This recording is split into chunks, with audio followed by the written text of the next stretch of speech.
This right here is one of the first third-party docks that actually works with the Nintendo Switch 2. And thankfully, more options are now starting to finally pop up. But the whole situation with docks and the Nintendo Switch 2 is a little bit weird. Let's get into it.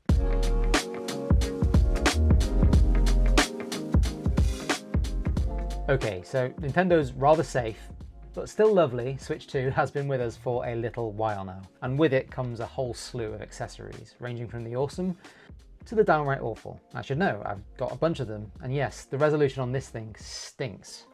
Anyway, there's one group of accessories for the Switch 2 that's a bit of a confusing mess. And I'm talking about docks. Sure, every Switch 2 comes with a dock included, but lots of folks want more than one for all sorts of reasons. Maybe you want docks in multiple rooms around the house, or a smaller one for travel. Now, I'm in the first camp. I was looking for a secondary dock for my Switch 2 so I could keep my main official dock in the living room hooked up to my nice LG OLED, and have a smaller dock ready here in the office for the occasional lunch break play session where I can get absolutely destroyed in a round of Knockout Tour on Mario Kart World. And that's where this thing comes in. It's the S3 Max, or to give it its full name, the Antank S3 Max TV dock station for Nintendo Switch 2. And breathe. So the S3 Max comes in this slimline box, and inside you get, well, the dock. And not much else. It's a super straightforward, simple proposition. You want to play your Switch 2 on another screen. This can get that done. Now, the box claims there are two models available, one with an Ethernet port and one without. I've got the standard model here, the one without Ethernet. And at the time of recording, I can't see any sign of the LAN version over on Antank's site. I've reached out to Antank to clarify whether that Ethernet equipped version is actually coming or it's just sold out or whatever. And I'll drop a pinned comment below if I do hear back from them. But anyway, like I said, you get the dock, a simple instruction booklet, and that's about it. You need to provide your very own power cable and HDMI cable. But honestly, for the price of this thing, which we'll get to in a sec, I think that's fair. Now, I've been testing the dock here in my office with this portable monitor from UPerfect, and honestly, the setup couldn't have been easier. Much to my surprise, this thing was pretty much plug and play. And I say surprise because the dock situation for the Switch 2 was, until pretty recently at least, a little bit weird. When the Switch 2 first launched, almost no third-party docks worked properly. But since then, a couple of manufacturers have started to release firmware updates that may have made their docks compatible. The situation is kind of evolving and things are definitely improving, but compatibility is still something you really want to double check before buying anything. Thankfully, this one works. Now, Sean Hollister over at The Verge has been testing all of this and really digging into why some docks work and others don't.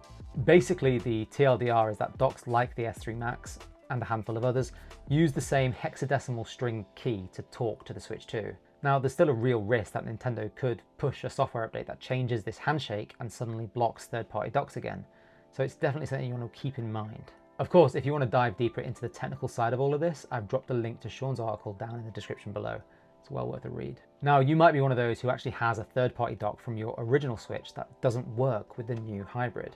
And that's why. The Switch 2 is likely expecting a different key from the one that was used for the original Switch. It's all part of this handshake thing that we think is the reason why. And Nintendo's doing this for pretty obvious reasons. They don't want some dodgy third-party dock potentially damaging your shiny new handheld because of some power or heat issue. And I've also seen some concerns online that this Antank model blocks airflow on the bottom of the device.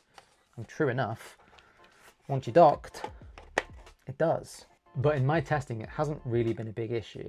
And that's maybe because the fact that the entire screen and the back of the device are totally exposed, and that helps keep things cooler. Yes, the hybrid did get warm during my final battle with Ganondorf in Tears of the Kingdom, but it probably would have done in the original dock too, right? That's why Nintendo added a fan. Oh, and the fact that this thing has no side means that it's not going to scratch your screen either when it's going in and out, which is nice. So yeah, this thing works. You plug in an HDMI cable, plug in a power supply, and you're pretty much good to go. It's got two USB-A ports in the back here as well for accessories, plus a handy little button for switching between TV mode and handheld mode, which in this setup is basically a souped up tabletop mode. And at just over 100 grams, Antank's offering is super lightweight. You could throw this thing in your rucksack for a LAN party and barely notice it's even in there. It's also got like a trio of grippy anti-slip mats on the bottom, which helps keep this thing, it's kind of lightweight, like I said, it helps keep this dock stable on your desk or table. It's not going to move when you're in use. Overall, it's a neat, strikingly simple package. And I really like the pop of color on each end here. It's a nice little touch. It's a nice nod to Switch's iconic look, I guess. This thing is currently priced at around 35 bucks.